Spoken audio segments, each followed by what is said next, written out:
Hey everybody, welcome back to the Danger Planet. Today, we're talking about the three pillars of changes, changing over from 3rd edition Malifaux to Malifaux 4th edition.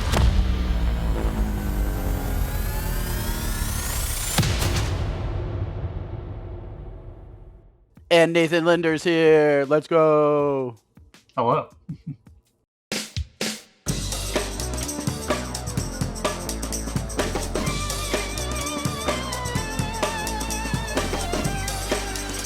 Hey guys, this is Doug. Before we jump into the video, I just wanted to say a special thank you to Wyrd for allowing us to be part of the official Malifaux 4th edition launch.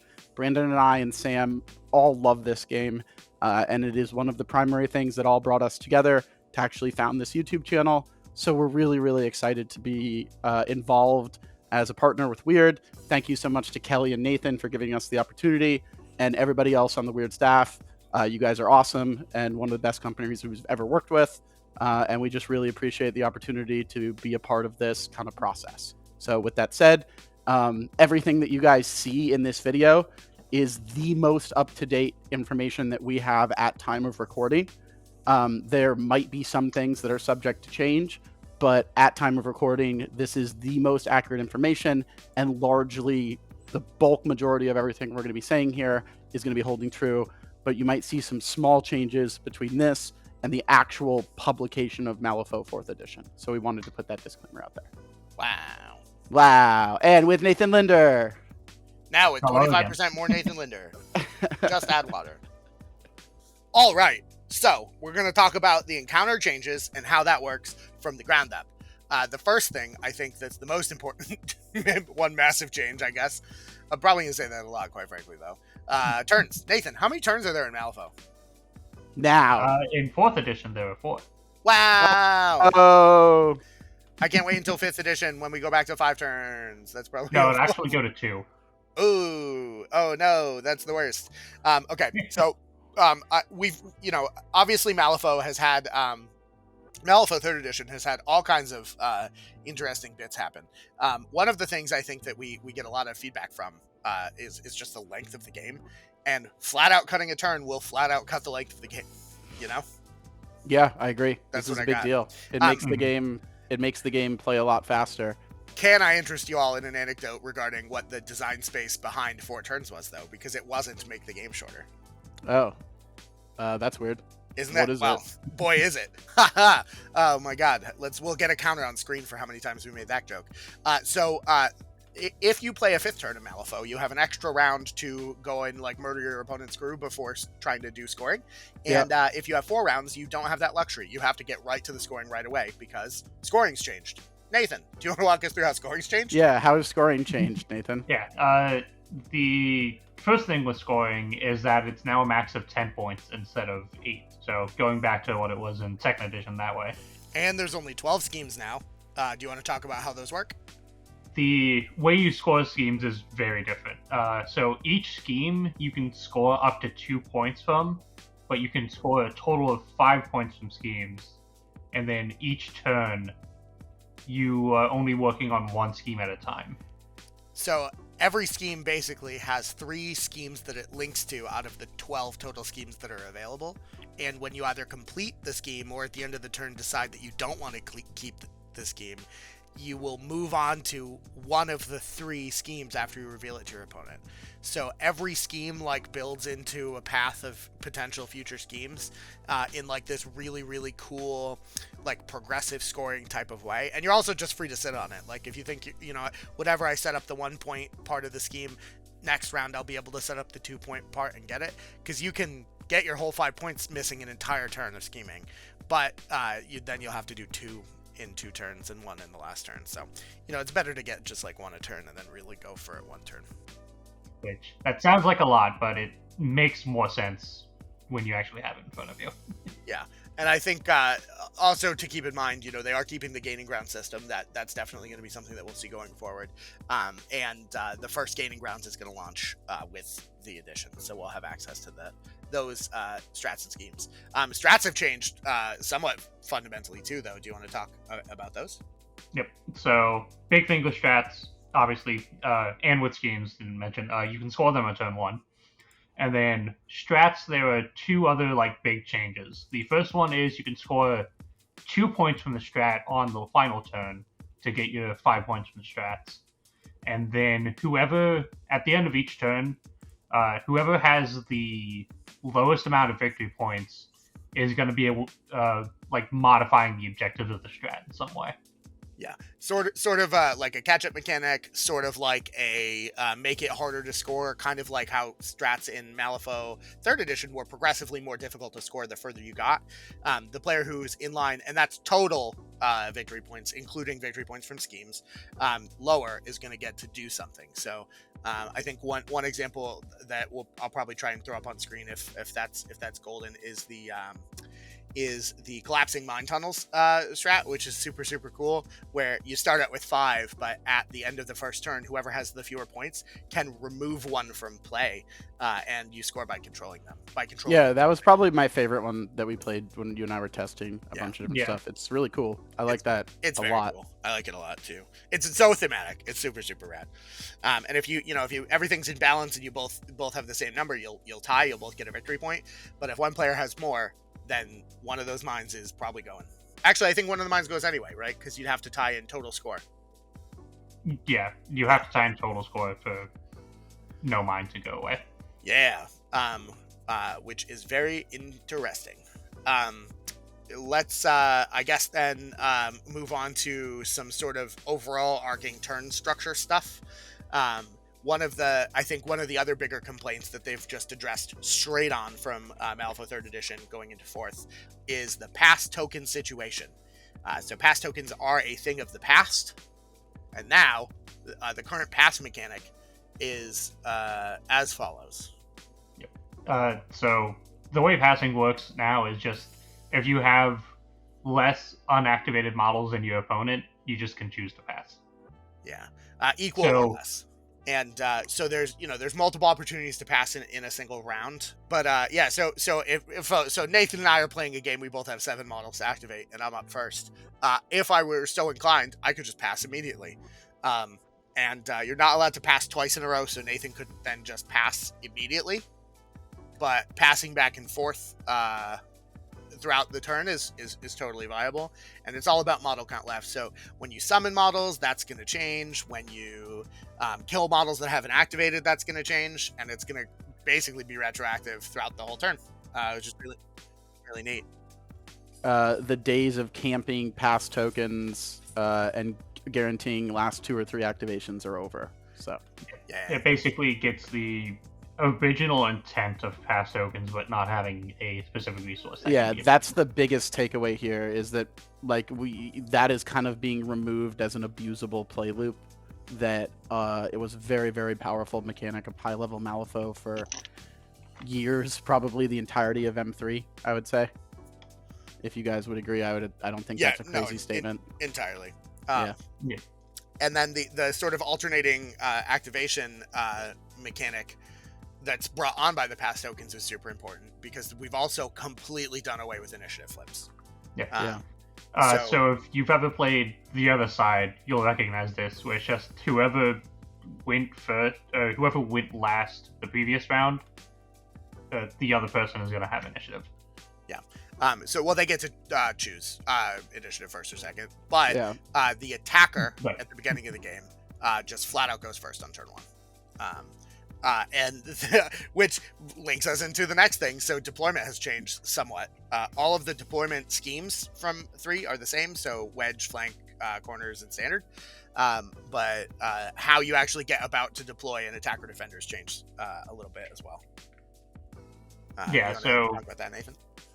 You still determine attack and defender the same way. Attacker still chooses the deployment, and then from there, you basically just flip everything from 3rd to 4th edition. So instead of the attacker dividing the crew into 2 parts, it'll be the defender doing it. And then the attacker chooses one half of the crew for them to deploy. Then the attacker deploys all their crew, then the defender deploys everything they have left. And then you do start phase stuff, and then the attacker goes first. Which with the requirement to basically start scoring from immediacy, because you score on turn 1 now and there's only 4 turns. The design aspect is they're kind of looking at that as more of a disadvantage, which is why the defender splits their crew. And I think I'm inclined to agree. Yeah, Nathan, thoughts? Yeah, it's trying to get more of a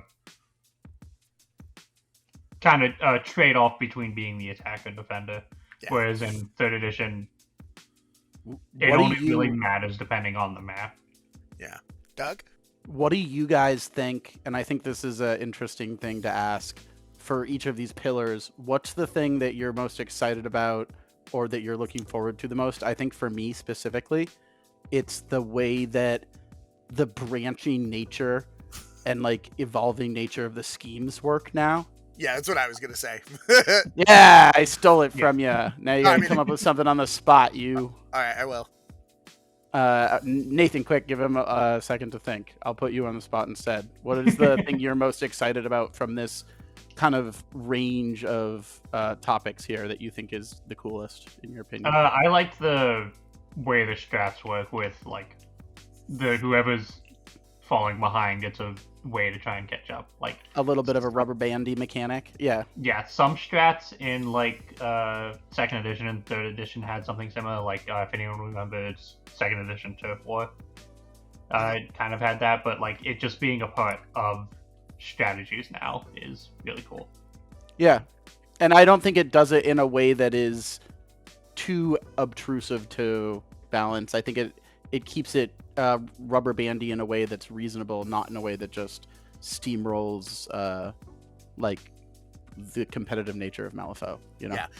And obviously, I think my favorite thing is probably the scheme ladder as well. Like, constantly evolving. It's schemes super that change cool. every turn. But if I had to pick one that's not that, because Doug already did, I would say I really like the fact that the game is 4 rounds now. 4 rounds does, I think, mean that the game is going to be shorter. And score immediately. But also, like, you have to start working on scoring round 1, which is kind of like, I think was my favorite part of Henchmen Hardcore, because I have run and played in probably more Henchmen Hardcore tournaments than any other human, because we used to run it every year at both of the big things that I used to do. But I think, yeah, I really like scoring immediately, because It's a big deal. I'm looking at the schemes and I'm like, this is what I got to do. We're gonna go do it now, and I don't care. And so far, every single game of M4 that I've played has resulted in my master dying on turn 2, because I'm just like, fuck this, I'm getting schemes, yo, and boy do I get the schemes. And boy, do I kill that master. Yeah, we got to work on the master not dying though. That's important. Okay, let's cut to the next big pillar of Malifaux, 4th edition. Brandon, some people would ask you and they'd say, hey, Brandon, tell us about the crew building changes pillar of Malifaux in 4th edition. Boy, would I. They. Yeah. Look at us. Look at how good we are at Us. transitions. Yeah. Them. Go ahead. Segue. Yeah. All right. So we have a substantial number of changes to crew building. Substantial, you say? Substantial. Man, if there's like one thing that everybody but like the top level competitive players have always complained about with M3, if you're on the right side of the Atlantic, it's double masters, and if you're on the left side of Atlantic, it's out of keyword hires that are bullshit. And I'm here to tell you, they've solved both problems. Case in point, starting with the most probably poignant change from crew design, masters. Nathan. You can't hire second masters anymore. You just get one. Only single masters, baby! did Let's it. ride! We did it! I'm hoping Europe has one. Europe is officially victorious. Yeah, I'm hoping Congratulations. one that the UK can finally forgive the tea incident in Boston. I think that this is going to help heal that. And then number 2 is I can only hope that we can maybe use this as a bargaining chip to join the EU. Please accept me. Please accept us. I think that'll do it. But yeah, single masters pretty wild. So there's not. I spoke with the lead design Justin earlier today, as of recording, and there is, I think, kind of a plan to do Henchmen stuff as like an alternative variant. So I wouldn't count that out yet. But for the time being, and in the core rules themselves, you're gonna show up to a game. You're gonna pick a master. We're fully keeping the 2 master situation where every master has their two versions from Malifaux Burns, which is super super cool. And each of those masters that you pick is going to have one totem, and usually it's always going to be a different version between the two masters, which is huge. We'll see what that means. I mean, we've seen some that are like I don't know, like Hungering Darkness or Chompy Bits, where they're those models themselves, and Bernadette, right? Those models will have two versions, but there's a lot of cases where we've seen the old totem is going to be the original master's totem, and then the new master, like the Burns or second version of the master, just has a completely new totem. Yeah. And we're not allowed to talk about, I think, any of that yet, but you guys will see that. You guys will see all of that stuff, or all of the stuff that we're going to see very soon, which I would look forward to. That's going to be rad. And last on masters, every master comes with a unique crew card. Doug, do you want to talk about that? Each version of a master comes with a crew upgrade, which is effectively a passive ability and or a combination of passive abilities or triggered abilities or active abilities that they can use and that affect various parts of their crew in really interesting and cool ways. And this can range in a huge amount of ways, but it's really cool because it kind of locks in the flavor. It seals in the flavor of the crew you're playing, in my opinion, where it's like you're hiring this specific single master, and when you do that, it enables this crew upgrade. All right, now you have a framework to build under. Let's see you build something kind of under that framework, and it really encourages, I guess, more like intended style gameplay loops, and you get less like, I took two summon masters, or I took a kill master and a summon master, feel my wrath, Yeah. Which can be really frustrating, I think, and was not one of my favorite ways to play personally. But if other people enjoyed it, that's fine. It's how you want to do it, baby. But I think now in M4, I'm excited about this change, and I'm also really excited about the crew upgrades in general, I think. Yeah, some people noticed with the Asami rework that it was mentioned that they were going to be doing that going forward, and this is how they did it.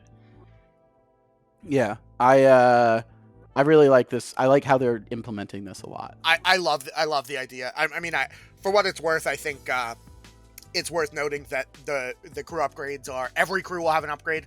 Not only will every crew have an upgrade, but when you get your box that has them or your pack that has them, it will have 2 copies so that you can keep one and give one to your opponent. One for your opponent. No more gotchas on core abilities. Gotcha. Well, so there'll probably be some, but nothing too crazy. And another good thing about the crew upgrades is that they will have a little reference sheet on the back of them for all of the just common markers, tokens, conditions your crew works with. Yeah. And the design space, I think, is just super, super cool, right? Like, you have 2 flavors of the crew, and we kind of saw that in Malifaux Burns when some of them came out, but it was present on only like a quarter of the Burns titles, where they would have like one ability, like Lady Justice changing like your Pine Box and doing marker stuff, or like Karis making all of your stuff, your fire not ignorable. And so we've kind of seen just a taste of that, where the master choice that you choose as your leader fundamentally changes aspects of the crew, and this is that. It's a way that they get to add a bunch of ability. They can add abilities, they can add triggers, they can add defensive stuff to every member or some members of the crew, or just the fancy models. And the design space is wildly cool, and I'm so looking forward to it. I like that it encourages you to play in keyword. And hire like more theme-based crews is, I think, the space they're trying to push people towards, which is awesome in my opinion. Yeah, and discourage out of keyword hires, because your model just won't have some of the tech it would have in keyword. Yeah, or out of keyword soup. Yeah. And some of the versatiles that you hire have like actively stuff implemented to be more involved in the crew as well. So that's something. I mean, we don't really have to get into it, but like the Effigy and Emissary, for instance, they're going to gain your crew's keywords so that they'll benefit from your abilities, which is super, super cool. But let's so Henchmen. So Henchmen are also getting a little bit of a unique thing. So out of keyword hiring, we sort of skirted around quite a bit as well. So if you're familiar with the limited variant of tournament play, that's kind of how everything is now. Nathan, do you want to talk more about that? Yep. So, unlike the limited variant where models would basically be assigned a number of points to pull from, with this you can just only hire a max of 3 out of keyword models. Yeah, and we have seen like a couple models like kind of skirt that limit a tiny bit, but it's just the like hyperverse, like this, what we know now as the starter boxes, right? Those guys have the leaders all have a rule that's like, if you include this model, you get to include the Dapperlings come along with Bosch and Emily, right? But in all other cases that we've seen so far, it's 3. You can do 3 out of keywords, you can do 3 versatiles, you can do 3 whatever, but 3 is the limit. So you're not gonna see, I'm gonna take my master who summons and then 5 out of keyword versatiles because I'm playing 10 Thunders, Asami cough. Or I guess any Thunder, any guild, all of it. Any guild not ever. doing that. Eat a butt, Sonia. Okay. So yeah, that's pretty rad. And I think that's a good game health change, not only for like balancing, because that means models can be more characteristic and unique within their crews, but also for just like, I don't want to, if I want to start a new faction, right? Like I'm starting Outcasts. If I in M3, if I want to start Outcasts and I'm not planning to play Von Schill, I have to buy the box that has the marker removal thing. I have to buy the box that has Mad Dog bracket. And it's just a neat change. I think that's something we're going to see a lot of people be very excited about. But let's talk some station changes, right? So we talked kind of Master already. Who also, I guess, for general benefit, Masters flat out can't be controlled now. Not that they really could either, but that's also a thing we're doing. But we see a cool change to Henchmen. Nathan, what's that? Yep. So, as Brandon mentioned earlier, you can be a little bit less as fair with your Masters and getting them killed. One of the big reasons you can do that now is that if you don't have a Master on the table, at the start of a turn, you can designate one of your henchmen, spend a stone, and then they will get 3 actions.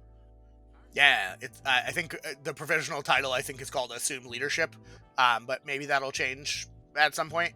They don't actually become a leader in any way.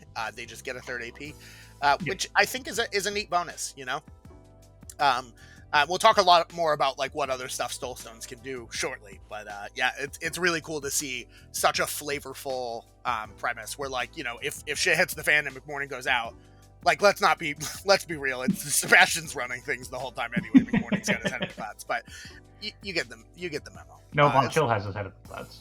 Wow. Von Stuck. That's why Stuck and McMorning get along so well. And we also see another cool change. Well, Enforcers basically doesn't exist anymore. That's generally been replaced by Unique, which is going to be all Henchmen, Masters, and what used to be Enforcers. But we see a returning being brought back, right? Being brought back in Peons. Nathan, tell me about Peons. Yeah, Nathan. Tell us about Peons, Nathan. Python. Peons. Okay. Go ahead. Peons are coming back. If you played 2nd edition, you would remember that all Peons couldn't score schemes. That'll basically be the same here. They are functionally insignificant. Another thing is that they are permanently slow. Yeah. They will only ever get 1 action, and we'll get more into it with Soulstones when we talk about that. But when a Peon dies, normally a model dies, you get a Soulstone. You don't get that with Peons. Yeah, and they also have another interesting caveat where they can't engage or be engaged, and enemy models can just move through them. So they exist in theoretical space, right? Arguably, and you can't end like overlapping them as an enemy, but other than that, you can just functionally ignore them. Also talking to Justin this morning, the design philosophy on Peons now is like, mostly they're not going to have too much in the way of attack. Mostly they're going to just like have one thing that they do. If they do have an attack though, because they can't engage or be engaged, you can always charge, which is nice. But like, having like from the Malifaux Rats perspective, right, which is like one of these tiny irrelevant models that's kind of just there functionally, maybe even could be like a marker or something. Having them each activate, take 2 actions and a bonus action, or also a thing we'll get to, it was crazy and slowed down the game a ton. And Peon still can take signature actions if they have them, but I've only seen one that does. Shout out Little Gassers. it's wild. It's such a cool and flavorful mechanic to have models that exist and do stuff but aren't gonna bog the game down. Yeah, I think it's having a bunch of marathons running around where they can do stuff, but your opponent can also choose to just ignore them. Yeah, or your opponent can choose to just, slap them aside and then they'll melt into a puddle. Yeah. Which is nice. I think it's a good, healthy way to introduce like lower level summons into the game. Yeah. In a really interesting way. Yeah. And from having played against them now against a bunch in testing. It keeps the chaff from being too oppressive. Yeah, I agree. They've really winnowed this class of model. You see what I did there? Have they summoned your attention? Winnowing? Yeah. It's interesting that you use the summon word, the S word, Doug, because the S word. The last thing we're going to talk about in sort of crew building is summoning, which isn't so much a crew building thing, but it's very impactful. Summoning has always been a super unique premise in Malifaux, and summoning has at various times throughout the game's history been irrelevant and busted and somewhere in between. And I'm really digging the changes. Nathan, do you want to cover what summon models are up to nowadays? Yep. Yeah, what are those summon boys up to, Nathan? So the biggest thing with summoning now is that how difficult it is to summon a model is divorced from its cost. Now every model that can be summoned will have just a summon stat on its card.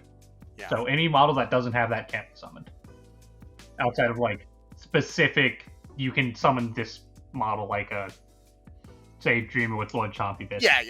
Well, yeah, I don't think. But general summoning, it's Tara, her summons. You'll have a list of models that have that summon stat. That's what she can summon. Yeah, and their summon stat is just because it's all 0, like we saw with the Asami stuff. It's just that's the card you need. Which Malifaux is a game of resource management, and one of those resources is brain computational power. So not having to deal with the decision fatigue of, okay, I have to do some more math, I think is a good change. And then another big change with summons is that they just always come in slow. Yep, they always come in slow, and with effectively the summon, what the equivalent of an upgrade, but it's called a token now. They come in with the summon token, and that means that, and it can't ever be removed, period. Unless I guess an effect says otherwise, but it means that anything that counts summon models will specify it in strategy wise, and they are not allowed to ever take the interact action. I think that's pretty much it. And also you don't get a Soulstone when they die. Oh, and you don't get a stone when they die. Yeah, not getting a stone. Which we're about to talk about infusing later. Yeah, buddy, you better believe it. You better believe it. So I guess. Oh yeah. I was gonna give you. We've reached the next pillar. I was gonna say. Yeah. Are you I'm excited? Ready. Pillar 3, Pillar 2. Let's go. No, this is Pillar 3. We just did Pillar 2. No, this is Pillar 2. No, we got to talk about our favorite bits from Pillar 2 first. Oh, right. Sorry, I'm getting I thought ahead that's of what myself. you were gonna say. Oh no, sorry. You. Okay. Yeah, I think my favorite thing. Honestly, I think my favorite thing in this whole scenario is that how only hiring single masters and the single masters affecting their crew upgrade dynamics is pushing the game into a more kind of flavorful, single alley centric experience for pilots. You focus on Sonya and you build around Sonya and this upgrade. Nathan, what's your favorite Pillar 2 plan? Mine is also just how everything tied to a master title now is they get their own unique totem, their own unique crew upgrades to really just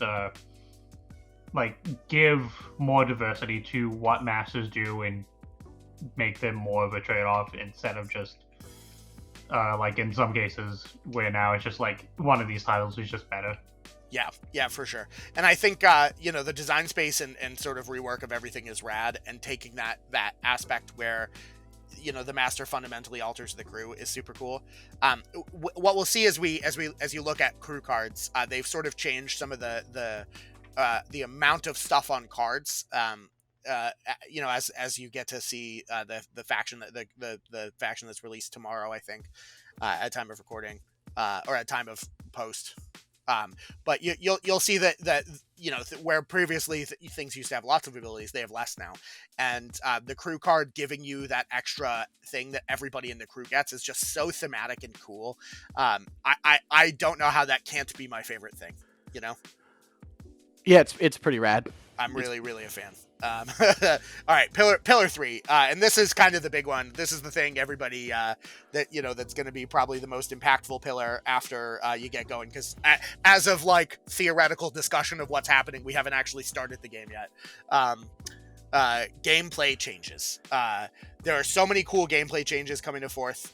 There's a lot of the same, and the general gameplay feels very similar to M3, but with all kinds of new bells and whistles that make things more streamlined and just sort of taste a little sweeter and a little more ascorbic. I also think we've tried to list these in order of kind of how we feel how big a deal they are. Yeah. So like in descending order.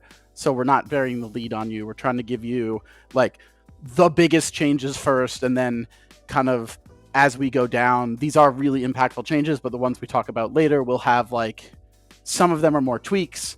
Yeah. Some of them are like, oh, that makes sense.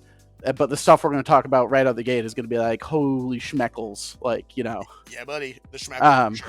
So do we want to just stop bearing the lead and just let Nathan empower Nathan to talk about the first subject matter? Yeah, I think we should. And so right off the bat, right, like the cards are probably the place that the changes have happened the most. We flat out just have a 7-card hand now, which is super important because that's a good call out. Because they've introduced a new mechanic called empowering. Nathan, do you want to talk about empower? Yeah. So empowering is any model can do it.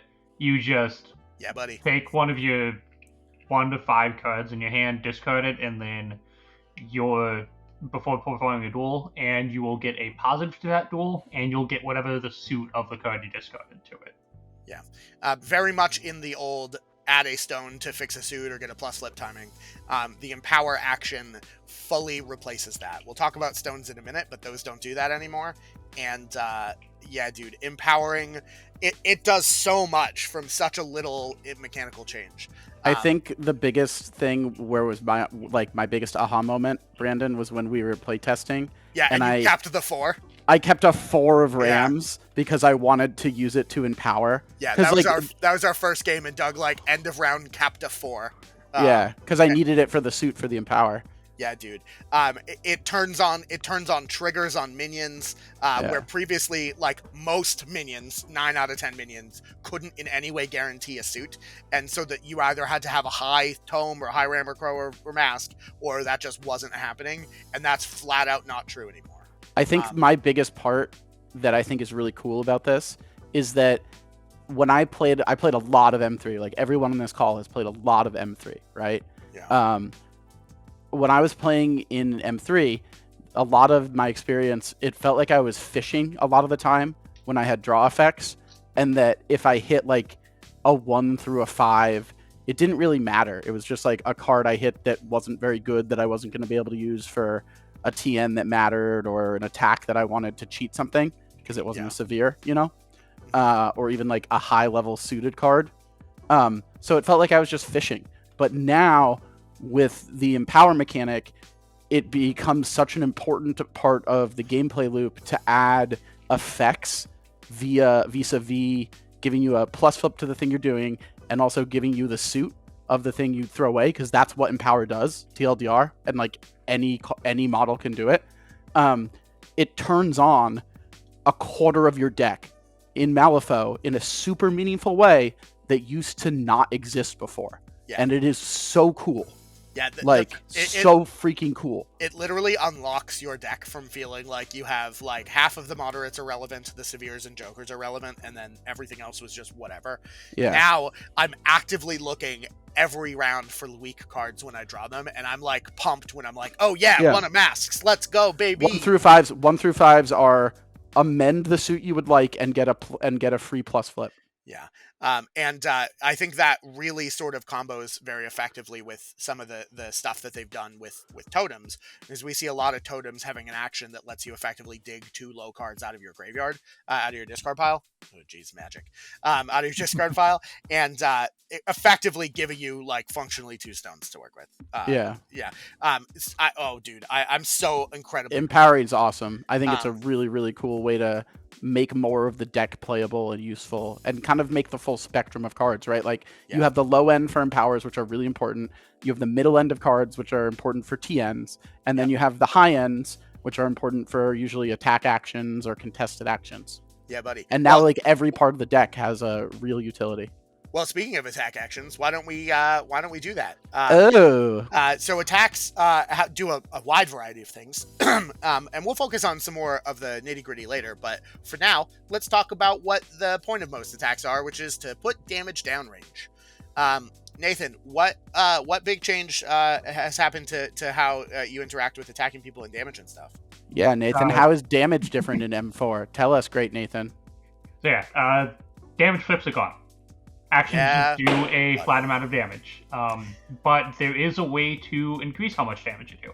Oh, really? So, like with 3rd, 2nd, 1st edition, you would get your positive flips to damage if you beat by a certain amount.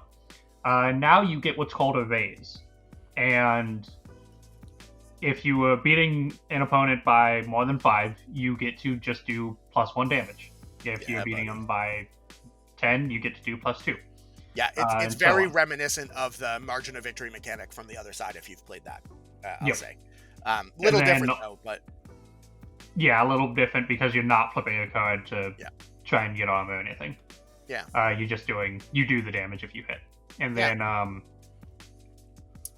raises can also interact with actions in specific ways, and you can also get raises defensively or with tactical actions as well. So they're a great way to add additional effects for doing really well on something. So like now when you flip that red joker, when you only need a 4 on your tactical action, you get more out of it. Well, sometimes. And I think that the addition of raises as a mechanic is so unbelievably cool. Don't get me wrong, I love flat damage because it consistency and taking the spiky nonsense out of things is like that's the throughput for my brain to like be like, yeah, buddy, let's go. We can plan this out. But that's how you really turn on the neurons on Brandon. Yeah, buddy. Yeah, consistency. That's what it's about. Not spike damage, but raises really enable a whole lot of cool design. So let me show you one now, I guess. So the stutter time action, which is from a Void Hunter from the Tara crew, lets you give it a backtrack token. We won't talk about that now, but you can see that if you get a raise, in addition, you get to place the target within 2 of its current location, which is just like super cool design, right? And you're also going to see stuff like healing. There's a bunch of actions that heal, and when they heal, you'll heal, and then you'll heal a little bit more for each raise. Yeah.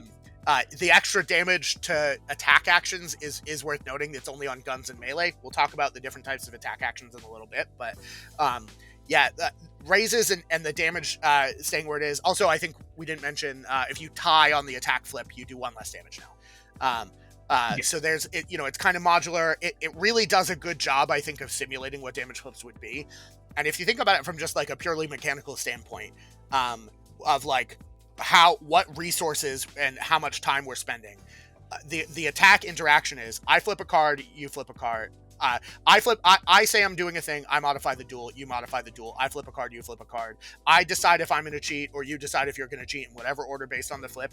And then we do that whole thing a second time right now in M3 for damage. Yeah, it's weird design. And you just don't have to do that anymore. Yeah. And if there's one thing that's going to save that, like one gameplay change that's going to save time more than anything else, it's this. Maybe we'll miss spiking that occasional red joker or having your opponent eat black joker when they are like, I'm about to kill your master, and then you're like, nope, and then you heal it to full. But in the meantime, I think I'm pretty happy to call this a win. Yeah, I like how it interacts a lot. How it interacts. Yeah. Well, we'll talk about that later. That's pretty rad. I think the next thing that is probably just in the order of how we like it and how cool of a change it is. We have conditions. So we mentioned conditions a little bit in the video, but conditions formally don't exist anymore. Tokens are the name of the game now. So everything that was a condition, that was an aura ability, or was just like a weird nebulous effect that like you turned on and would stay without any feasible game way to market outside of like a little token or whatever, are now tokens, as well as like Lynch's, brilliance tokens, stuff like that, where you like put them on parasite tokens, all that stuff, tokens. Yeah, Nathan, everything is a token. Talk to Nathan, me. talk to us about everything is a token. Give us the token talk. Yeah, give us the token talk, Nathan. The talk token. Yeah. So No, give Nathan the talk token. The talk. Oh, do you have a talk token, Nathan? He does now. not right now. Okay, we'll overnight one to Ohio. Yeah. Okay, cool. Okay. So yeah, as mentioned, conditions are gone. They're replaced by tokens. What that means is that it's now easier to interact with that kind of stuff. So like blight tokens, brilliance tokens, parasite tokens. You now have a way to try and mitigate their effects. Also, you're no longer stacking up conditions. Right. Poison they don't token, go up or down. you just have it or you don't. You're not going to be like, I have poison 20. Yeah. Which means Sam can return all of those dials he bought to play Brewmaster. And before you go doom spiraling away from this, if you're like a McMorning aficionado like myself, And love to count to 30 poison. Yeah, this is a change that they're doing with all of the crew's redesign in mind. So it's designed around this, and I wouldn't, having played a poison crew basically a couple times now, do not at all worry about the design space of loading up people with poison. Don't worry about the design space of crews that used to give them out and their permanent things that never go away. All of that is factored in and adjusted to be reasonable with the new change, right? Yeah. And in some ways feels a lot simpler from an upkeep perspective. Very much so. And that kind of goes back to the crew upgrade cards that we talked about. We mentioned that on the back it gives you all the tip cards. So when you declare a crew, the back of your crew card is going to give your opponent all of the information about what each of your tokens do. Yeah. And the whole process, not having to track, like, coming from M3, and you and I play basically every time we play, we play a different team against one another, right? So we've tried to see them all, kind of. Yeah, buddy. Gotta test them all. Malifaux. Yeah, there we go. Okay. Anyway, it is, in my opinion, it streamlined the gameplay loop in a really good way. Like, a lot of the changes we've talked about already, and the ones we're talking about right now, and a couple that we're about to talk about, in my opinion, the general theme for me has been, it's streamlining the complexity and length of the gameplay loop without necessarily taking away the core of what made this Malifaux for me. Yeah. And I think it's taking away some of the specifically most abusive parts of like the system, like you stacking focus outside of activation and pass token juggling. Yeah, focus was a big problem for sure. Yeah. For what it's worth, I think we'll talk a little bit about the general actions as a whole in a minute, but there is still a general action that you can get, like use an AP to get something, but it gives you one of 3 generic tokens that everyone has access to, and it's a shield, focus, which now just gives you a plus flip, and adaptable, which lets you add a suit. You can get a plus flip, a suit, or a shield. That's what the general action prepare does at time of recording. Presumably that's going to stay. If we're wrong, you can hunt down Nathan Linder where he lives in his house and force him to eat McDonald's triple cheeseburgers until he passes out. And eventually we have to call the police. The only reason I say you can't is because the triple cheeseburger doesn't exist in the United States. That's a Canada only thing. What? Yeah. You can't. I mean, they could just buy a bunch from Canada. I'm going to fact check that after this recording, just to be clear. But yeah, please do. Yeah. Okay. Okay. All right. Anything to add, great esteemed Mr. Linder? No, that covers like the basics of conditions and tokens. Yeah, buddy. Okay, I think the biggest. We'll have videos on that in the future. Yeah, I think the biggest takeaway from me here, which I like, is that it simplifies down tracking and management. Everything is a token, and you either have the token for it or you don't. It's not like I have 5 burning and 7 poison and 3 distracted and 1 focused and 3 shielded, like, which is literally a thing I've had on models in recent games of Malifaux 3rd Ed. It's now just like I have each one of these things and it's IO, and they're kind of compressing it. And and we're no longer in the place of like, oh, I'm replacing a model. Is this an effect that comes over to the new model, or isn't it? Who knows? Yeah. It's just a token now. Yeah, everything's a token. Everybody be token. And that hopefully we'll see some cool third-party assets that people can buy to represent those. But speaking of things that one might buy, let's say, or use as a currency for hiring models, a true master of transitions. Let's talk about stones. Nathan, you got any? You got any Soulstones, Nathan? I've got 5 on me right now. You got any Soulstones? Just so you know, I'm like violently scratching my neck real fast, and Nathan, let me buy some Soulstones off. Can we get some Soulstones off you? Tell us about them. Yeah. So Soulstones. First thing, the limit you can have coming off of hiring is 5 now. Yeah, buddy. You get Soulstones during the game. Every crew can. Whenever a non-peon or non-summon model dies, you get a Soulstone.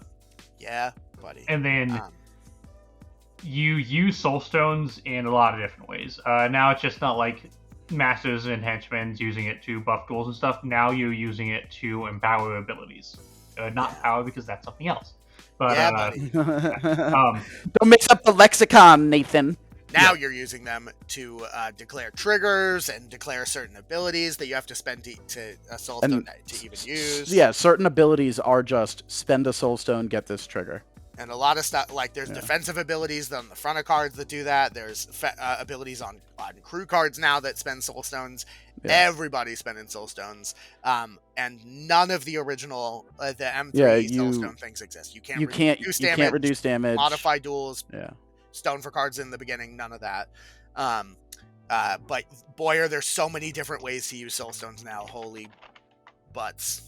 I think this is really healthy for the game, honestly. Like, being able to be a henchman and having all of that turned on, especially as a master or like a henchman with repeatedly abusable triggers, was a part of the game that was fine, but could definitely be frustrating sometimes, I think. Like, when you're like stone for onslaught, stone for onslaught, stone for onslaught, like... Not anymore, baby! Yeah. For what it's worth, though, there are actually just triggers where, in the trigger timing, you can just spend a stone to declare it. Which I guess you could do multiple times. But they're unique. They're spread out throughout the crew, so it's they're on minions, they're on unique models, and they're on masters, they're on crew cards. They're all over the place, and the wealth of different ways that you can spend your stones is really, really interesting and engaging, and I like it a lot. Yeah, and I also think it's cool to have it baked in now, where when a model dies, if they're a model that you hired, they will generally produce a soulstone for you. Yeah. Which is, I think that's an additionally cool catch-up mechanic that is not broken in any way, but is like small incremental advantage to have some level of like catch-up mechanic baked into the game that's healthy for it and very reasonable in my opinion. And I think that's neat. Everyone's flush with cash now. Everybody's flush with cash now. I think one of the best ways that you can demonstrate how flush with cash you are is with your signature actions. Hit him with the razzle dazzle, Brandon. Yeah. So bonus actions have been a thing since forever, right? If you played in the early days of M3, a lot of people would call them zero actions because they've been around since then. In M2, I don't know if they were in M1. Nathan? I didn't play M1. No, fair enough. So bonus actions as a whole have been completely replaced with a new concept, signature actions. Legally distinct, completely unique. Yeah, very unique. They even have a different lightning bolt. It's gotten thick. The bonus action lightning bolt is now thick with 2 C's. I'll put it on the screen now. Oh my god, she thick. Nathan, talk us through signature actions. How they be doing it. How are you razzling dazzling people, nowadays? So there's 2 main things with signature actions. The first is that any action can be a signature action for a model. So like 2 models could have the same attack action. It could be a signature action for one of them. The second thing with signature actions is that you just did it for free, and then you can take the action again using your normal actions. Yeah, Yeah. buddy. Imagine So- if the design space on bonus actions, if you will, wasn't that you get one total bonus action. You could maybe have multiple bonus actions to pick from, and you could just pick and choose when you want to use it. And if it doesn't go off the first time, you can do it again. You know, great design space. Huge fan. Signature actions, and it sort of seemingly replaced, in my mind, Flurry. In some ways, right? Models Yep. that have an attack action that is signature effectively can just attack 3 times. And maybe I don't know if Flurry's still going to be a thing. I haven't seen it yet, but it's really cool, and I love that aspect of design because it's more things that you can do as a player to act, to skill express, right? I think it's a more flexibly designed version of the fast action system, and like kind of improves on it, in my opinion. Yeah. Yeah, and you can just like give any model anything as a signature action. You don't have to make like, oh, some model has this bonus action, but we want to give this model an action that basically does the same thing, but we don't want them to do it for free. Yeah. And later on, I think next week, if you're listening to this on the day of recording, I interviewed Justin earlier today, which we'll post up about all the sort of the rules changes, and really just like this overwhelming philosophy of moving 4th edition into a place where there are resources and you have options frequently to spend those resources to achieve unique effects. And this is just another example of that, where you're not going to get locked out of something.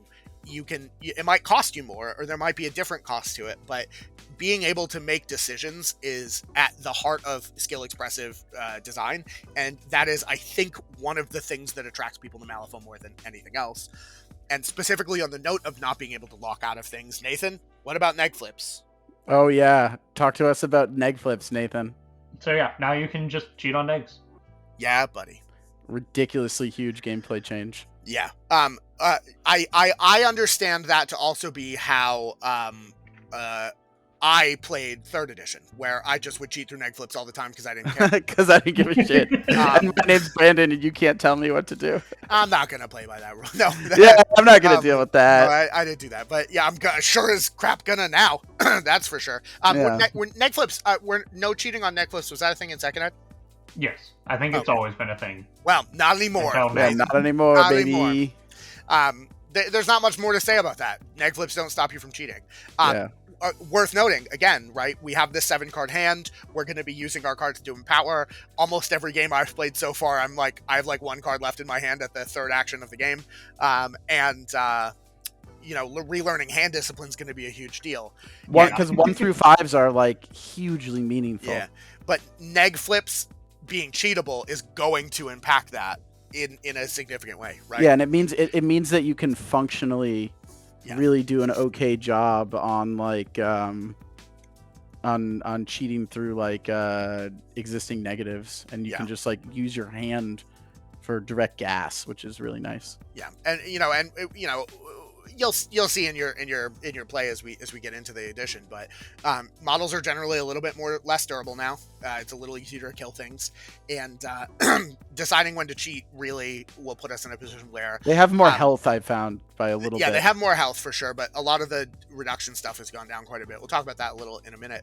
But I think the most important change that this is going to bring is that none of us are ever going to find ourselves in a position where both Sam and Doug relentlessly play Maxine 2 endlessly, even though you're like, I'm going to quit the game if you do this to me again, because she's going to get in your face, put you on a neck, and then all of your models instantly die, because that was bullshit. Pre-nerf Maxine 2 was the best. And Sam Doug should both feel bad about that. And Nathan, you're an Explorers player, so you also have to feel bad about that. He's raging about.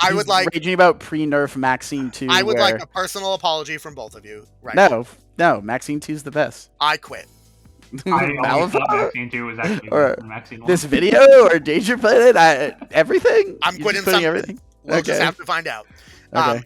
In fact, not only am I quitting, but I'm not going to interact with this anymore. Oh snap! We're gonna have to have Nathan set up the interaction sequence then. Yeah, Nathan.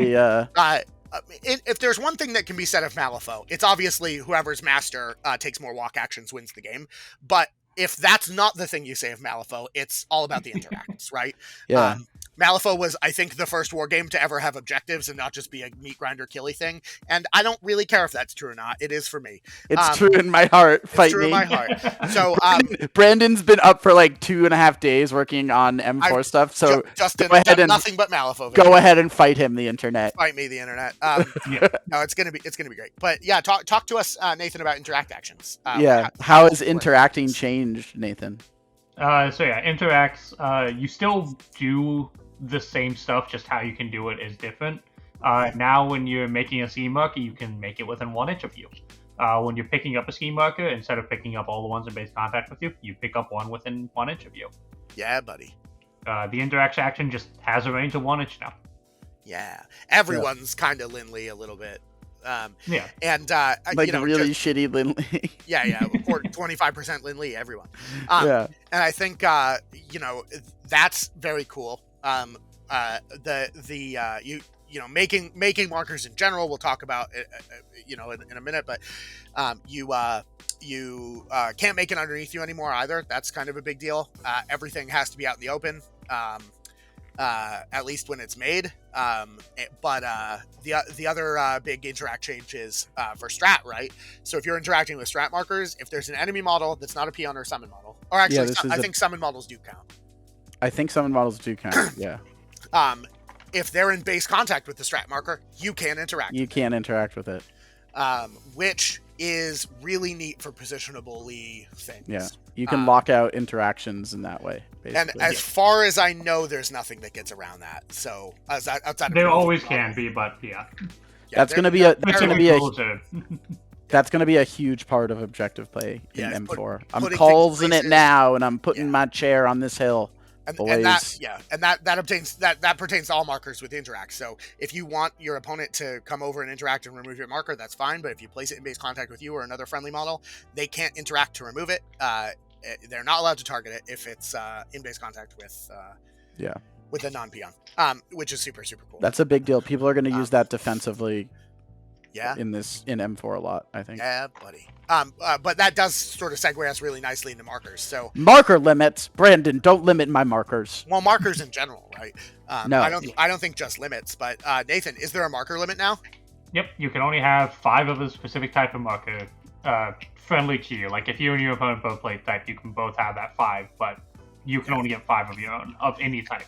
And that includes scheme markers, strat markers, although that one probably is only relevant for one thing. Underbrush markers, pyre markers, although I think they're not called pyre markers anymore.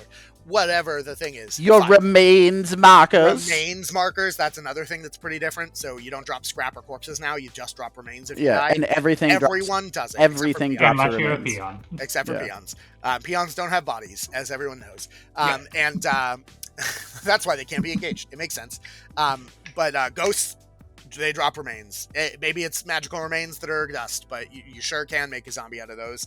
And it's really cool.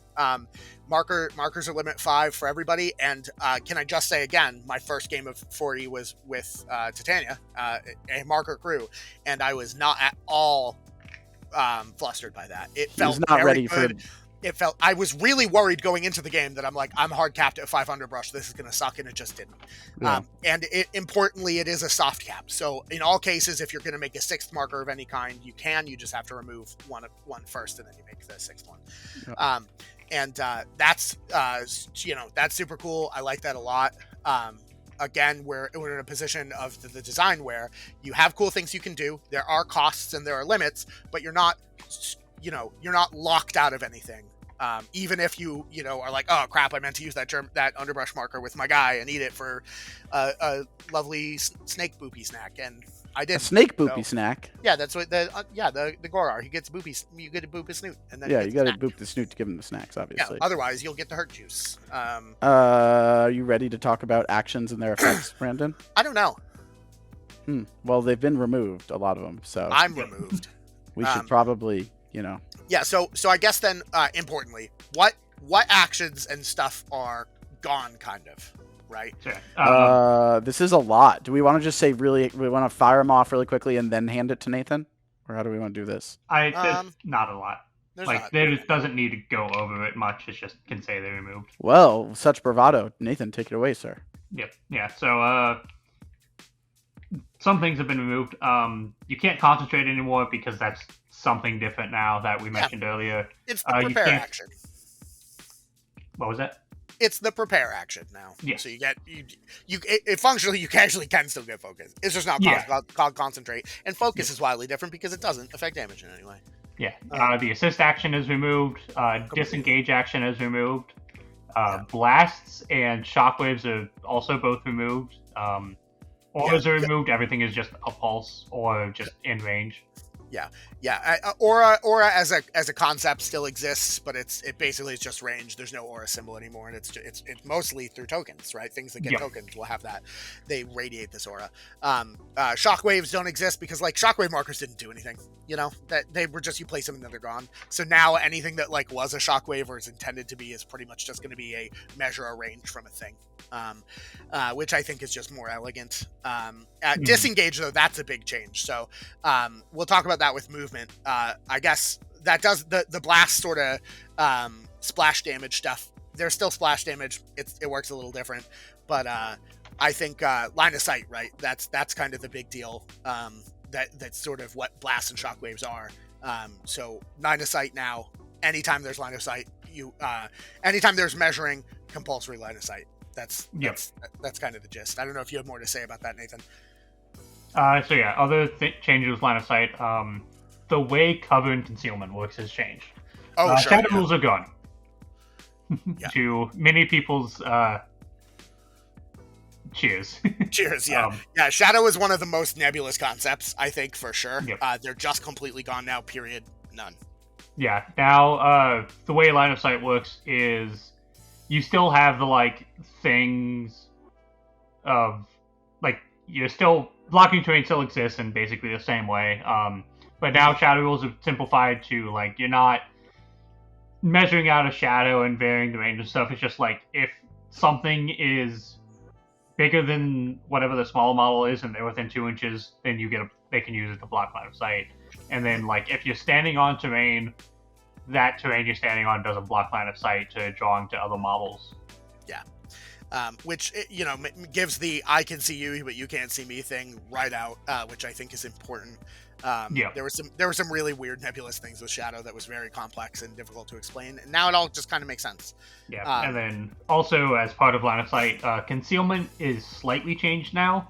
It can also affect melee actions. Yeah, but you still ignore it if you just draw through 1 inch or less of it. And are touching the piece of are in the terrain, yeah. Cover actually also affects melee now, which is a huge change. Yes. And ranged. It's not, cover isn't just a missile action anymore. That's where we're seeing everything. And unlike previously where you had to be in the shadow, now it's just 2 inches. It's a flat 2 inches. If you draw a sight line through it, you get cover. That's how it works. And cover also just reduces damage you take by 1. Yep. There's no more plus to defense or anything like that. That's gone. But literally, if you're attacked through cover, 1 less damage. And I have found in mostly like my online test games, that's a huge deal. It's really neat. I like it a lot. The line of sight and cover and concealment changes are very, very cool. And quite frankly, like, it makes sense that if somebody's attacking you with like a huge crazy claw, you can duck behind like a wooden structure and take less damage, right? Like maybe it's gonna break and get you, but like it's not like if I were standing out in the open and I got Executioner Claw to the face, So I like that change a lot. And it makes the terrain more important. I think that's as good of any as a segue into movement, because movement is all about terrain and the board, which isn't, so movement has changed fundamentally. We mentioned that the disengage action is gone, but foundationally, movement kind of works the same, right? You have a speed stat. That's how far your model moves when you take a move action. You can break it up if you want. If you're engaged, it gets a little different, and it gets a little different with terrain. What should we explain first, Nathan? What do you think? So let's start with engagement. Now, if you are wanting to walk out of engagement, you just reduce your speed by half, and you can do it. And there's no penalty to moving through engagement anymore. Previously, like, you couldn't take the walk action into engagement and then out of it. You could just walk through it. It doesn't matter. It's all about being engaged when you declare the action, which maybe isn't as flavorful, but you could just charge through it, so it's not really much of a change. And I think it's way simpler, for sure. And engagement, I guess we probably didn't really talk about either, has been completely divorced from weapon range. Yep, which we can get that when we talk about the actions. Sure, yeah.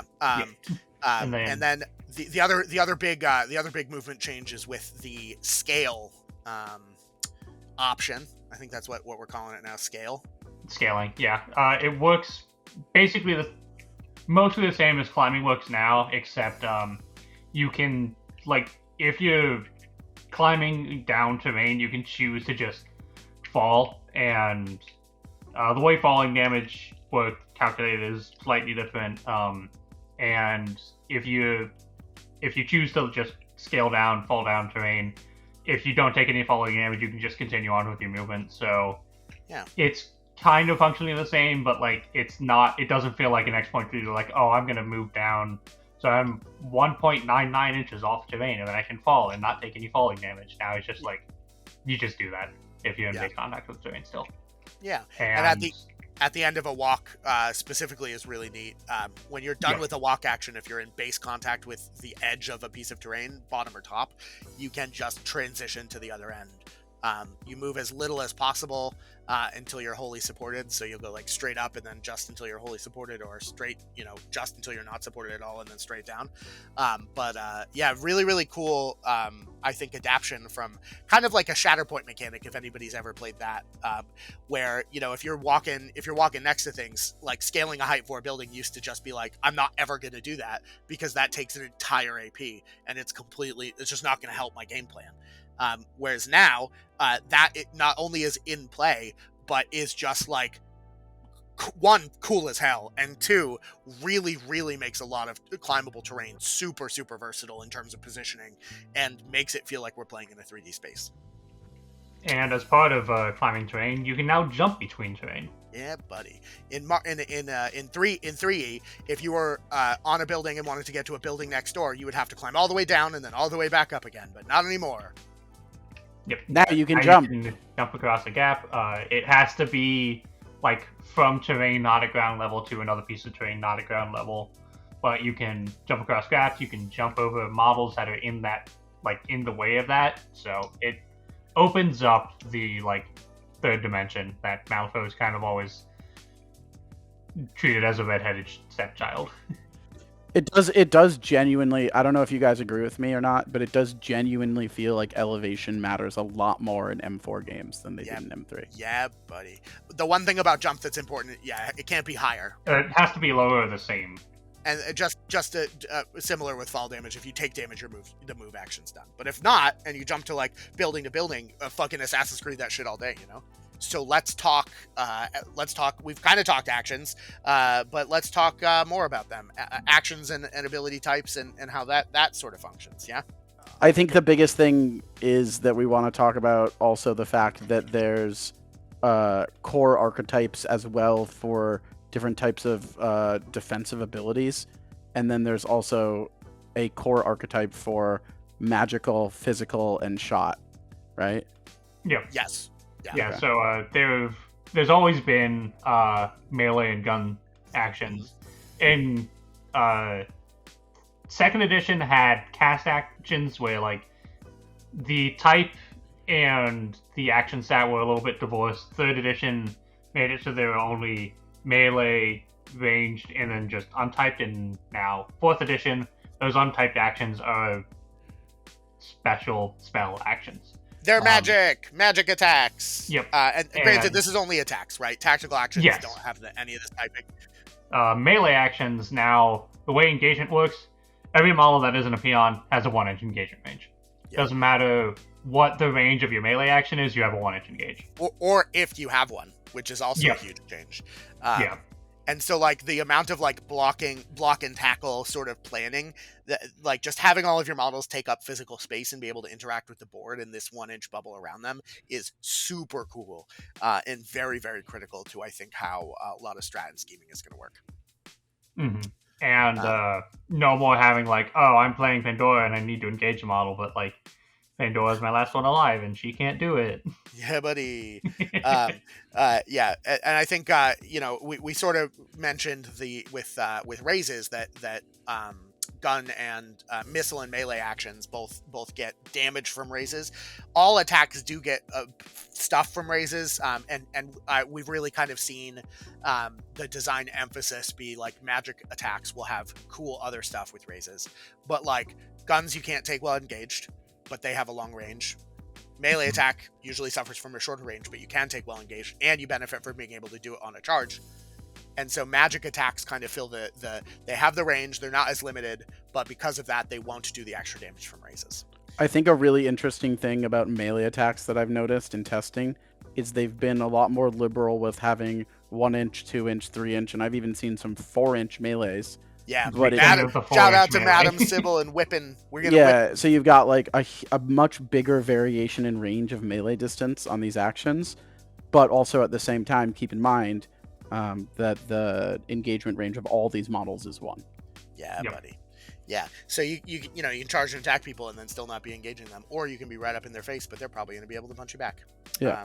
And so you also, it's super, super rare now that you have the you're engaged but can't get someone type deal, because you have to have a 0-inch melee for that to be relevant. There's no more my 2-inch melee beats your 1-inch melee, which is, I think, a sort of unfriendly positioning thing for newer players that's just gone now. Yeah, or being like trapped between two 2-inch melee models, where you're just like, if you want to get out, you have to take a disengage, and it gets really hard to do that. Yeah. The number of times that's happened to me is 0, but I've definitely done that once, and it's rude. Jesse did it to my Jesse from Boring Conversation. Tri-pinned me one time, and it was the most ridiculous shit I've ever seen. Like tri-pinned you, so you had to disengage with the plus flip? That's hilarious. No, he just walked me. He didn't even let me move. He just fully tri-pointed my master. That's rude, guy. Yeah. And then, friends don't let friends engage. Try points. I don't know. and then so then we have like sort of the damage mitigation, right? So like a lot of times in M3 we had all kinds of different abilities that did functionally the same thing. So like the one that comes to mind for me is hard to wound and what's that dog thing? It's like bark. Warning growl, yeah, which did the same thing, right? Neg flip to damage. And so we have 3 different types of like defensive abilities now, which are physical defenses, magical defenses, and unusual defenses. Yeah. But I think the biggest takeaway is that they're umbrella archetypes, and that abilities fit under either unusual, what's the other, magical, physical, and magical, and physical, right? And then. Go ahead, Nathan. Whenever, like, if a model has, like, some things would ignore hard to wound, now it's just like, this action will ignore physical defenses. Yeah, so or anything that is that type will be ignored. It doesn't matter. Or magical, or whatever, and it matches to the one of the 3 subsets. Yeah. Yep. Which it adds a lot of, like, assumed, like it streamlines a type of thing where people just assume that stuff works in a way, and where previously it didn't, it now does, right? And that's sort of the vibe. The unusual defense category is a little nebulous because it's like things like manipulative and incorporeal, and like ruthless is the mechanic that ignores those just like it used to, but now it does more. But it makes a lot of sense that they're grouped up the way they do, and I really like it from just like a streamlining perspective. Yeah, and it opens up design space so much where it's like, oh, we can't design something that's slightly different from hard to wound, because then it just like ignores everything that would ignore hard to wound. Now it's covered. Yeah, and you don't have to worry about it stacking, right? Because it just doesn't. Yep. Yeah, which is super cool, because having a bunch of cool, different, interesting, flavorful things is useful so much that they don't make everything take 1,000,000 more hours to do, and now they don't. They've also opened up the design space of certain attacks have like will ignore physical or magical. Oh or yeah, ig- like mining tools, right? Mining tools Yeah. has always ignored resistance triggers, and I think mining tools, as of right now, is changed to do just ignore physical stuff or Yeah, something. but they've definitely been a little bit more liberal with like ignore specific things across specific things, and it's less like catch all, which is really neat. Yeah. Like it makes it more specific, which is cool in my opinion. For sure. And there's all kinds of like cool and unique magical weapons. There's like the relic hammers, and there's all kinds of stuff in Malifaux that they could just do cool stuff to, and they've really, really opened that design space, like Doug said. And I think the most important thing that we didn't talk about with this is run and spell. Yeah, I don't know if anybody has it yet, but presumably there is the design space for it. And boy, am I gonna play that crew regardless of where it ends up and what faction it's in. I'm going to play that crew to death, and I'm going to run and spell. I want to play Parker Barrows, but I want to be Magic Parker Barrows. I'm going to call him Parker Magic. So you want to play a Harry Potter crew? I want to play Harry Potter. I want Harry Potter, and I want to shout Expelliarmus every time one of my models charges and spells. Huh, okay. Weird. Jonathan Q. Weird, if you could please get on that. Thank you. Take a note, Jonathan. Yeah. Boy, do I want to run and spell. I want a whole crew that does it. Okay, yeah. Brandon. Okay. And lastly, I think just a side note on attack actions and stuff. You can't target friendlies anymore. That's not a thing. Except you can, but unless the ability or action says that it specifically can target friendlies, you can't spam attacks at friendly models anymore. So you are going to lose a lot of the friendly ability juggling where you used to like try to get a specific trigger to attack your own guy to start a chain reaction. Unless a attack action specifically says it can target a friendly, you can't target friendlies anymore. Yeah, like beckoning call, take by the hand, that sort of stuff, right? And having the design space of, we'll add it to the stuff that we want to be, and it's not going to be in everything, means that they don't artificially limit their design space on every attack being like so the example that I said to Justin about this was, I feel like for the entirety of M3E I would get a text from Sam once a month that was like, hey, here's this new crazy combo, and it always started with attacking like, your own dude to do some I have bullshit. to use this obscure attack on this model who will then mitigate it with these 9 abilities to then combo it with this, and then Bo Peep kills your whole crew on turn 1. And I'm like, cool, neat, thanks for that, Sam. I love it. Huge fan. I'm never playing you in Malifaux again. But yeah, no, it's great, and I really like that change. Because like I was initially like, damn it, I really want to do this thing, and then I literally played a card that had that ability. I was like, oh, they added this back, and we're done. It's a really reasonable design space change. Yeah. That stops some of the more abusable gameplay loops that would pop up their grimy little heads during M3. Yeah. Archivist attacking your own dudes for card draw. Yeah. Sensei, you more like Sensei get fucked. Okay. Sensei poo poo. Sensei poo poo. Haha, we did it. And then the one caveat to can attacking friendlies is if you're being obeyed, you can. Yeah. You can't attack friendly controlled. Friendly controlled models can't attack. So I guess we have just covered an absurdly large amount of information. That's a lot, right? The 3 pillars of Malifaux. The 3 pillars of Malifaux 4th edition. In hindsight, maybe we should have broken this into 4 pillars. No, I like the 3. It has more of a ring to it. We did a good job. Well, because 4th is built on the foundations of 3 pillars. Sure. Yeah, of course. Obviously, that's why. Do we want to take a second and maybe highlight like the overall? I know we did each subsection. Well, let's do. We didn't do gameplay change subsection. So. Sure, yeah. So I guess Doug, what's your favorite gameplay sort of mechanical change? Empowering, like far and away. You take, in my opinion, the thing that I'm most excited about is that every card in a Malifaux Fate deck actually matters now. Yeah. And the ability to you get a suit and a plus flip for just throwing away a card. It's really, really, really strong. And it takes huge chunks of the deck that, in my opinion, were often other times useless, like a 1, 2, or 3 or something of a certain suit, and it makes it really important and part of the gameplay loop and part of the gameplay experience. And every card, every model can do it, which is huge. Like you can fix suits on any model and give it a plus flip. That's so unbelievably clutch. Yeah, it's got to be empowering, and how it affects the math of the Fate deck itself, and how it affects the texture and execution of your kind of like turns and using your models. It got to be empowering for me. Yeah, Nathan, what do you think? What's your favorite gameplay change? Yeah, empowering. All right, well, fair enough. You can't say empowering either, Brandon. I wasn't going to, because I have original opinions that are cool. Okay. And not lame and dumb, and empower is still fucking cool though. Holy shit.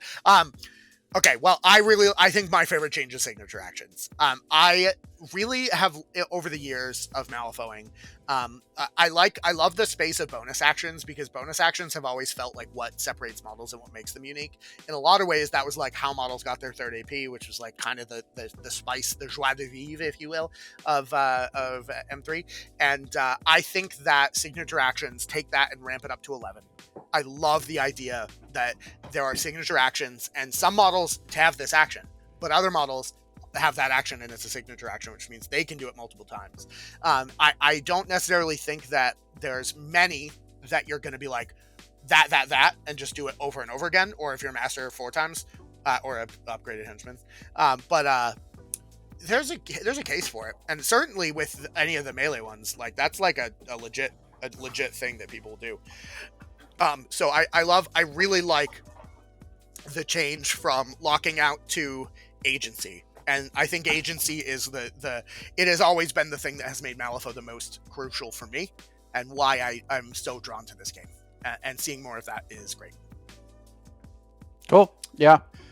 I mean, I think my overall biggest takeaway from this whole thing is just that they've made the game, in a lot of ways, in my opinion, more streamlined and faster, which is going to enable, like, you're going to get Games of Malifaux finished in 4th edition, which is going to be really cool.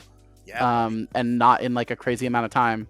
And I think when you combine the general streamlining that they've done as a whole from a rules perspective, and you wrap that into a package of the game is 4 turns now, and you start scoring on turn 1 immediately, you're going to experience a lot less durdling, a lot less mechanism setting up, and a lot more like, all right, game started, go try to score it now. And I absolutely love that. And I absolutely love some of the changes that they've made to gameplay, turning on a bigger portion of the Fate deck, making sure that one of the most abusable, unfun mechanics of the game is gone now, which is pass tokens. It was huge for gameplay experience at a high level for me.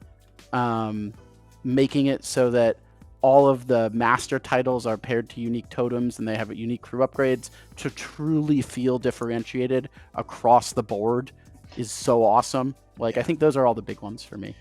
Yeah, fair enough. Nathan, do you have any final thoughts before we say goodbye to the internet on all of the changes overall? The way schemes work now is going back to like a thing in 2nd edition where you could actually like keep what you're doing hidden along the way. In 3rd edition, it's like, okay, you reveal this scheme, and even if you haven't, your opponent probably knows what you're gonna do after a certain point. Whereas with this, what you're doing, it's constantly changing. Like, and it can evolve as the game evolves, which is so cool. Yeah. Like, I've had portions where Brandon and I were playing, and I was like, all right, I'm going to score this, and then I'm probably going to go into this. And then based on what Brandon did, it forced me to then be like, I can't really go that way anymore. So maybe what if I do this? And it's just a play loop that was never even present in Malifaux 3rd edition. And it's really, really cool. And it tucks in nicely to the increased pace of play of Malifaux 4th edition, but also gives it an additional kind of layer of strategery, which I appreciate. Yeah, buddy. And if you plan out well enough, you could even be like, you could be working on setting up multiple schemes later down the line. Yeah. Because like, you'd be, oh, okay, I start with this scheme, that'll lead me to these 2 options on turn 3. You can leave yourself like branching paths right now. Don't even at me with planning schemes 2 turns in advance right now. My brain literally cannot. We'll get there, but there are so many things. Oh boy. Yeah. Well, that's like a couple months down the line, Mr. Nathan. Brandon's having an emotional response right now to that. Yeah. This is like a Malifaux level 405 type class where I'm really, this is isn't. I'm relearning hand discipline. Talk to me in like 6 months, guy. Okay, what are you most excited about, Brandon? Yeah, I've kind of said it a couple times throughout, but in general, like Malifaux is the hardest war game that exists, and the barrier to entry is pretty substantial. It always really has been. That's why I'm always so amazed when people are like, "Yeah, I've never played any miniatures game before. Malifaux was my first one," and then they're like doing okay at the game without having learned these fundamental concepts elsewhere, and it's crazy. But lowering the barrier to entry and sort of flattening out the initial hump of the play curve is something that I think everybody wants from fourth edition. And making it faster and speed, right, which is its own hurdle. And getting to a point where they've not only done that but managed to also sort of keep the design philosophy of we're gonna have options. The options are gonna have different costs, and the resource management aspect of things is those costs, as opposed to a bunch of different times I'm just going to be told no and that I can't do anything. The shift in design philosophy is just amazing. I really, really, really struggle to have anything that I don't like about all of the changes to 4th edition, and it's insane how close they've gotten it. And like, obviously, like they've been working on this for a long time, like in-house, before they even opened it up to the beta testers, and the beta and the alpha and beta testers have done an amazing job in just the short time that the couple of months that Doug and I have been involved. And like, I just like am blown away by all of the cool things that have come, and like, I really like, I just don't like, I'm not missing anything that's gone. And that's probably like the scariest. It feels like the changes that they made were made in a way that helped balance parts that I think a lot of veteran Malifaux pilots kind of wanted to see balanced better. For sure. Yeah, and like the only thing that like the only negatives that I really have for M3 is there were just some mechanics that really were like, they were so fundamental to the game because they were so powerful, and those have all been fixed. Every single one that I can think of has just like obviously we haven't seen all the crews yet, right? So who knows about card draw imbalance? But like, everybody seems to have some. The past tokens are gone. Focus warping how combat works completely removed. Whilst combat is still engaging and there's still a lot of math, cheating defensively makes sense now, as opposed to just every time I did it, I felt bad that I did it immediately after I did it, and I probably shouldn't have done it, but like, you have to or you'll just die, and then don't cost them a thing. That's like, there's so many things about this that I'm looking forward to and I'm excited about. And as long as they don't make 30 versions of like what Maxine 2 used to be, I can't see this not being the best version of Malifaux that has or potentially will. I think it's all the games of M4 that we've played, I've enjoyed more than the games of M3 that I've been playing alongside them as well. Yeah. I fully am on that board, and it's really just that I get to make decisions design. That's really it. And we've talked a long time about this. This is already kind of a long video for, hey guys, you're new to this. You just got the rulebook. Here's a lecture. But keep an eye on the channel for sure. We will absolutely 100% be releasing so much 4th edition content, our eyes will bleed. We're gonna do solo videos on everything. We're definitely gonna get into tier lists at some point. Like, that's our bread and butter. We'll do probably do some faction overviews. A lot of the videos you'll see from us will be like, what are our thoughts on like playing schemes competitively now? Like Nathan was talking about leaving breadcrumb trailing for yourself, which is going to be a concept that I think is important, that I'm excited to talk with him about. Or yeah, dude, how does strategy works now? Or like, so much. What is like, how does turn 1 work now that we score on turn 1? Like, we've got a couple of really core important videos that you'll see from us as the Danger Planet that are kind of just more what I would consider foundational videos for the new edition. And then from there, you'll see us slowly get back to our modus operandum, as it were, of the loved and hated tier lists.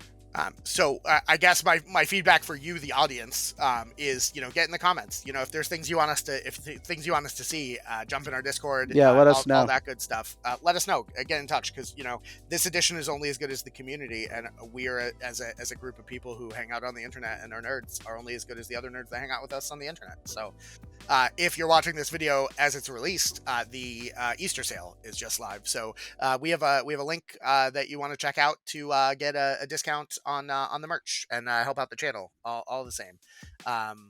So check it out. You're buying Malifaux stuff, get in the doobly-doo. Yeah, the doobly-doo. Yeah.